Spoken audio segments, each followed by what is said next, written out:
and welcome back. We're just finished talking about the lineage system and we're now talking about character creation. So I've actually gone and I've turned the narration as well as the music off completely so that I can explain it properly as we work through it. For those of you that caught me during a hot upload, that wasn't particularly great. It didn't go too well because you couldn't hear me properly and there was things going on in the background. I do apologize. We're now going to have a look at it. For those of you that want to have a look at it with the music and the narration, I might put up a character creation set with me not talking, but with the music and the narration by itself, so that you're able to have a look at that and give me some feedback on if you think it hits the mark. But let's go and we'll talk about the process itself. So there are 3 save slots in the game. That means that there are 3 characters that you can potentially run at the same time. It is quite brutal. I don't intend to sugarcoat it. If your companions die, they're gone. They mean a lot. A lot of the game will be about protecting them and helping them. And they'll do the same for you. But if you stuff up and you don't fix it and you don't care, they will die. And it may not be easy to get a replacement. Though it is possible. I don't want to give too much away because it's part of the story. But that's what I'm thinking. That's the sort of vibe that I'm going for. Will there be an easy setting? Yeah, maybe. I'll try and cater to that for some, but it's not meant to be played that way. It's got permadeath, and that's part of one of the things that makes it meaningful and interesting.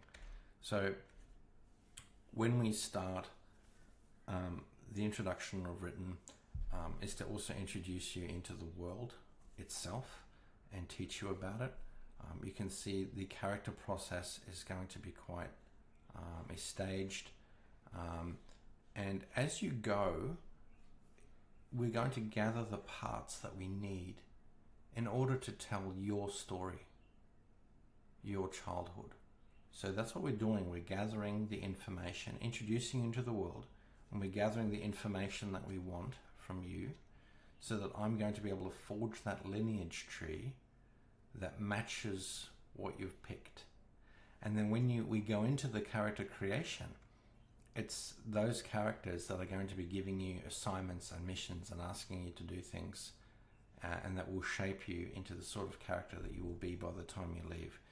By the way, the character creation system, we will not have XP. We're going to use, I think, the same system that Darklands used, which means the more you use a trait, the more it gets better. If you don't use it, you might even lose it. That's what I'm thinking, maybe. And practice makes perfect.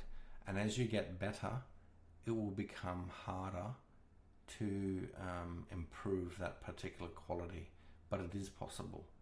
So, and you can also train with people and they can help build you up and so on. So we've now moved on and you're learning a little bit about the political situation in this part and the current leader. Man, he's ugly. Sigismund really wasn't pretty.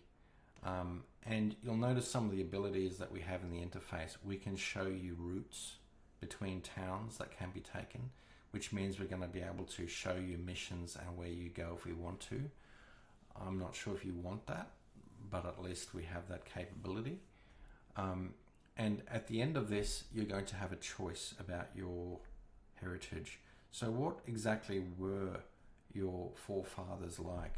Did they loyal? Were they adaptive? Did they answer to no one? Were they fiercely independent? So you can sort of choose a little bit about that. And when you go in, the next thing to talk about is faith, which is a terribly integral part of society at that time. So only a few years earlier, Hus was burned. How did your family react? You get to choose. You get to choose that, and talk about what your family allegiance was religiously.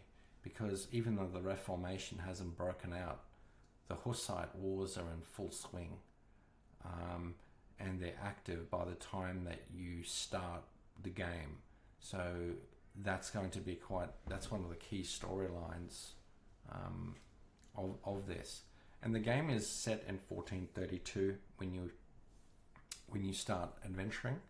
How long can you go for? Well, the original Darklands went on for quite some time, didn't it? Years. And so I intend to allow years and years worth of travel and adventuring, to the point where you may even have an heir. I'm not sure how far it'll go. Well, it's about experimenting, seeing what works, seeing what people like, seeing what plays well, and that's just part of development. So I can't make any promises right now, but it will work. It needs to, and we'll do whatever is necessary to make sure it works. And we'll listen to feedback where it's feasible to do so. So yeah, this is giving you a bit of an introduction to the Hussite Wars. So we're going to go with a strictly Catholic family, so we're going to go held fast to Rome. What about the cities? What's your relationship with that? I may need to start everyone in a city. I think that just makes sense, and it is important for gameplay. So even if you are a bumbling peasant, we'll make sure you start in a city, which is necessary for quests, to teach you the game, for the tutorial. For those reasons, it's just going to make more sense. So we'll go, and also the decisions here are not written in stone. They're still subject to change, but we'll see how we go. We'll go to the walls. We live in a city. How do you view honor? Who was your family? Were they underhanded crooks? Were they violent? Or how do they view honor? So you can choose. Now, we're going to go strictly honorable. We live in a city. Honor is everything. And now the next part is going to be choosing where in the empire you're going to go. So is it going to be Burgundy? Is it going to be the Swiss Confederacy? And you can see here that you can choose. The realms of Nuremberg are larger than Darklands. Darklands had 89 cities, I believe. We're at currently about 200, 210, something like that. So we have a much larger area to play with. So we can make these realms, these areas where you start, quite distinct in where it goes. And each of these give you certain advantages. So you can see that these are sort of the elements that are there that will play a role if you choose to start from that area. Swabia, just like the Swiss, has got the pike, but they have other differences as well. They have mercantile power, town leagues, and that may play relationship. I'm still working on the benefits that it will give you and the sort of mission quests and systems that we have, but we'll go from there.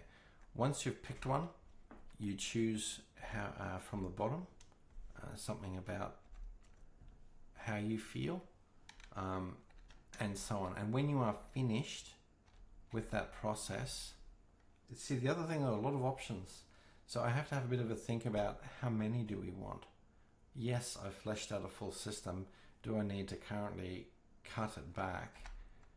Are you going to want to have this sort of depth when you start, or do you just want like a quick start with just a couple of choices? I'm not sure, but I need to make the game I love, so I have to go and play it and think about it and make difficult decisions about just how much content I include, so I don't focus on it. And so finally here we have the character creation, where we choose who we are. I need to talk about being a female. Look, if you want to play a female character, I can't just drop in a female and have you lead the party and do everything the way it was, because it's not historical at all. If you were traveling as a female back then, you needed to travel under some form of protection. It's awesome role playing. It's going to be so much fun, but I have to get it right.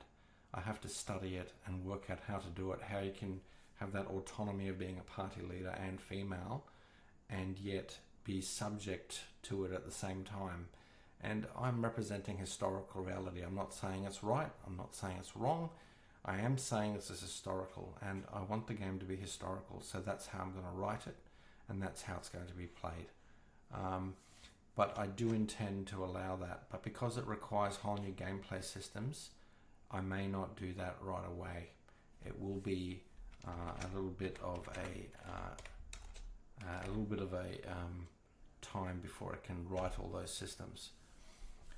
So finally, we have these options here. You can find it who your father is, who your mother is, and guess what? When we look at our family tree, are we going to find Anton and Lena there? Well, dear me, I hope so. Let's find out. So we've started in a very different town. Do you notice we're not starting in Nuremberg this time? That's because you're not growing up in Nuremberg. You're somewhere very different. Now, when we press, I believe it, there's our modes again. If we press F2, you can see there's Petrus, there's Anton, and there's Lena. So you see how that's worked? And it's so cool. All right, you're going to start with a completely new game. There's going to be so much variation when you build into it. You're really going to be able to get into the story, and I'm anxious to give you those fine-tuned controls so that every playthrough really is unique and can do justice to the setting and the game. So that's all I've got to show you from that aspect of things. We'll talk about the music next.